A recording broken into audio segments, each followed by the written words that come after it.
എത്ര നേരമായി ഇപ്പോൾ ഈ റീൽസ് കാണാൻ തുടങ്ങിയിട്ട്? അരമണിക്കൂറിൽ ഇപ്പോൾ നമ്മളിപ്പോൾ റീലൊരു 20 seconds ഒക്കെ മാക്സിമം കാണാം. അപ്പോൾ അരമണിക്കൂർ ആകുമ്പോൾ 90-100 റീൽസിൻ്റെ അടുത്ത് കണ്ടുക്കുമല്ലോ.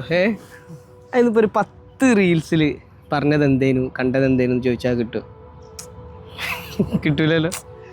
ഈ സോഷ്യൽ മീഡിയ ഉപയോഗം കുറക്കണം എന്ന് നമുക്കൊക്കെ തോന്നലുണ്ട്, പക്ഷേ നടക്കലില്ല. നമുക്ക് എല്ലാവർക്കും ഉള്ളൊരു പ്രശ്നമാണ്, ഫോണിൽ വല്ലാതെ അങ്ങോട്ട് മുഴുകി പോവുക, മറ്റു കാര്യങ്ങളൊന്നും ചെയ്യാൻ സമയമല്ല. ഇപ്പോൾ മുമ്പൊക്കെ നമ്മളൊരു സിനിമ ഒക്കെ ആസ്വദിച്ച് 2 മണിക്കൂറൊക്കെ ഇരുന്ന് കാണലുണ്ടായിരുന്നു, അല്ലെങ്കിൽ ഒരു പുസ്തകമൊക്കെ സീരിയസ് ആയിട്ട് വായിക്കലുണ്ടായിരുന്നു. ഇപ്പോൾ അതിന് കഴിയുന്നുണ്ടോ? അതിന് കഴിയണില്ല. കാരണം അതിനൊന്നും സമയമല്ല എന്ന് തോന്നുന്നു. നമുക്ക് ഇതിങ്ങനെ നോക്കിയാൽ പെട്ടെന്ന് ഇങ്ങനെ മാറിപ്പോകുന്ന സാധനത്തിന് സമയമുള്ളൂ. ഫിലിമൊന്നും 2 മണിക്കൂർ ഇരുന്ന് കണ്ടിട്ട് എത്ര കുറേ കാലമായിട്ടുണ്ടാവും. അല്ലെങ്കിൽ ഒരു സീരിയസ് ആയിട്ടൊരു പുസ്തകം ഇരുന്ന് വായിക്കാനൊക്കെ അല്ലേ ഭയങ്കര മടിയാണ് എല്ലാവർക്കും. അപ്പോൾ എന്താണ് ശരിക്കും നമ്മൾ ഇങ്ങനെ ഈ പെട്ടെന്ന് തിരക്ക് പിടിച്ചതിൽ നിന്ന് മാറിയിട്ട് നമുക്ക് ഒന്ന് ശാന്തമായിരുന്നിട്ട് പ്രൊഡക്റ്റീവായിട്ട് എന്തെങ്കിലും ചെയ്യാൻ നമ്മളെ പ്രേരിപ്പിക്കുന്ന ഏറ്റവും നല്ലൊരു പുസ്തകം ഞാൻ പറഞ്ഞുതരാം. ഡീപ്പ് വർക്ക് എന്ന് പറയുന്നൊരു പുസ്തകം. അതിൽ 1-2 കാര്യങ്ങൾ പറയുന്നുണ്ട്, അത് നമുക്ക് പറഞ്ഞു കൊടുക്കുക. എനിക്ക് ഉപകാരപ്പെട്ടൊരു സാധനമാണ്, ബാക്കിയുള്ളവർക്കും കൂടെ പ്രയോജനപ്പെട്ടോട്ടെ എന്ന് വിചാരിക്കാം. അപ്പോൾ ചോദിക്കുന്നുണ്ടെന്നാ ഞാനും എന്തെടുക്കും ഫോണിലിരിക്കണേ ചോദിക്കുക. ഇടയ്ക്ക് നമ്മളെന്നാലും അതിന് നമ്മളെ മൈൻഡ് മാറി നമ്മളും വീണ്ടും ഫോണിന് അഡിക്റ്റഡ് ആയി പോകും. അതാണ് നമ്മളൊരു ചുറ്റിലുള്ളൊരു സാധനം. അപ്പോൾ ഇതിൽ ഏറ്റവും പ്രധാനപ്പെട്ട് പറയുന്നത് ഡീക്ലട്ടറിങ് എന്ന് പറയുന്ന ഈ സാധനം തന്നെ. അതായത് നമ്മളെ ചുറ്റുപാട് ഇപ്പം അങ്ങനെയാണ്, എല്ലാവരും അവസ്ഥ ഇതാ. ഇപ്പം നമ്മളൊരു 4 ആൾ കൂടുന്ന സ്ഥലത്തേക്ക് എല്ലാവരും ഫോണിലാണ്. പഴയ പോലെ ഒരുമിച്ചിരുന്ന് കാര്യങ്ങൾ പറയാനും അയവിറക്കാനും ആസ്വദിക്കാനും ഒന്നുള്ളൊരു മൈൻഡ് ആയിരിക്കില്ല, എല്ലാവരും ഫോണിലിരിക്കാനും. അപ്പോൾ അവിടെ ഡീക്ലട്ടറിങ് എന്ന് പറയുമ്പോൾ നമുക്ക് അതിൽ നിന്നൊരു മാറ്റം നമ്മൾ തന്നെ സ്വന്തം വരുത്തുക എന്നുള്ളത്. സാധാരണ നമ്മൾ മലയാളത്തിൽ പറയല് ചേരനെ തിന്നണ നാട്ടിൽ പോയാൽ നടുക്കണ്ട തിന്നണമെന്നാണ്. ഇവിടെ അങ്ങനെയല്ല, നമ്മൾ ചേരനെയാണ് ആൾക്കാർ തിന്നണമെന്നുണ്ടെങ്കിൽ നമ്മൾ മീൻ തന്നെ പിടിച്ച് തിന്നാൻ നോക്കണം എന്നുള്ളതാണ് ഈ കാര്യത്തിൽ നമ്മൾ ശ്രദ്ധിക്കേണ്ട ഒരു കാര്യം. പിന്നെ അതേപോലെ ഇതിൽ പറയുന്നത് ഒപ്റ്റിമൈസേഷൻ, അതായത് നമുക്ക് വേണ്ട സാധനങ്ങൾ നമ്മൾ തന്നെ ഫിൽട്ടർ ചെയ്ത് നമ്മൾ ചൂസ് ചെയ്തിട്ട് എടുക്കണം എന്നുള്ളതാണ്. നമ്മളങ്ങനെ ഒഴുക്കിൻ്റെ ഒപ്പം അങ്ങനെ നീന്തി അങ്ങനെ പോയി കഴിഞ്ഞാൽ നമ്മളെ ജീവിതത്തിൽ പിന്നെ ഒരു പ്രൊഡക്ടിവിറ്റി ഉണ്ടാവില്ല എന്നുള്ളൊരു കാര്യം. ഇപ്പോൾ അതേപോലെ മറ്റൊരു കാര്യം, 3ാമത്തെ കാര്യം പറയുന്നത് ഇൻറ്റൻഷനലി നമ്മൾ ജീവിക്കുമ്പോൾ കിട്ടുന്നൊരു ഭംഗിയുണ്ട്. നമ്മളിങ്ങനെ ആലോചിക്കുക നമ്മളെ പറ്റി.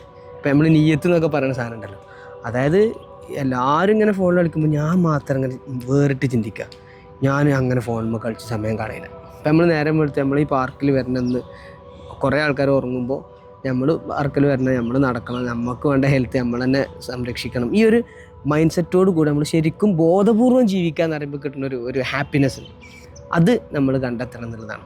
അതേപോലെ പിന്നെ നമ്മൾ വിചാരിക്കും ഈ ബുക്കിൽ പറയുന്നൊരു കാര്യം, നമ്മളിപ്പോൾ അങ്ങനെ ഒരുപാട് ദിവസങ്ങൾ ഇങ്ങനെ പോവുകയാണല്ലോ.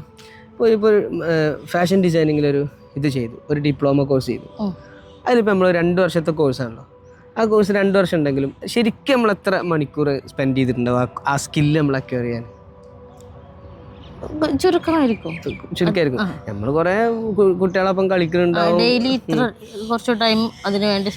കുറെ പ്രാക്ടിക്കൽ കുറെ തിയറി പഠിക്കുന്നുണ്ടാവും, അങ്ങോട്ടുണ്ടാവും. ഒക്കെ ശരിക്കും നമ്മൾ ഇവർ പറയുന്നത് ഏത് സ്കില്ലിൻ്റെയും ബേസിക് കാര്യങ്ങൾ പഠിക്കാൻ എത്ര സമയം മതി അറിയാം? 20 hours. ബേസിക് 20 മണിക്കൂർ മതി. 20 മണിക്കൂറിൻ്റെ ഉള്ളിൽ നമുക്ക് അതിൻ്റെ ബേസിക്സ് പഠിക്കാൻ. പിന്നെ നമുക്ക് എന്ത് ചെയ്യാൻ പറ്റില്ല, എക്സ്പെർട്ടൈസ് ചെയ്യണമെങ്കിൽ അങ്ങനെ മണിക്കൂറുകൾ ആഡ് ചെയ്ത്. അപ്പോൾ ശരിക്കും നമ്മൾ ഇൻറ്റൻഷനലി നമുക്ക് ഇഷ്ടമുള്ളൊരു സ്കില്ല്, ആ സ്കില്ലിന് എന്ത് ചെയ്യുക, ഈ അവേഴ്സ് സ്പെൻഡ് ചെയ്യുക, ഇൻവെസ്റ്റ് ചെയ്യുക എന്നുള്ളതാണ് നമുക്ക് ചെയ്തുകൊണ്ടേ ഇരിക്കാനുള്ളൊരു കാര്യം.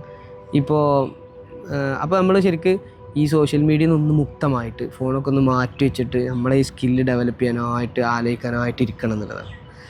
ഇപ്പോൾ തിങ്ക് വീക്ക് എന്ന് പറയുന്നൊരു കാര്യം കേട്ടിട്ടുണ്ട്. ബിൽ ഗേറ്റ്സും അതേപോലെ ഇങ്ങനെ സ്റ്റീവ് ജോബ്സ് ഒക്കെ ചെയ്യുന്നൊരു കാര്യം, ഫോണും ഇതും ബാക്കി കോണ്ടാക്ട്സും മെയിലും എല്ലാം ഒഴിവാക്കുക, എന്നിട്ട് ഇങ്ങനെ ഇരിക്കുക, ഇനി കമ്പനി എങ്ങനെ വളർത്തണം ചിന്തിക്കുക.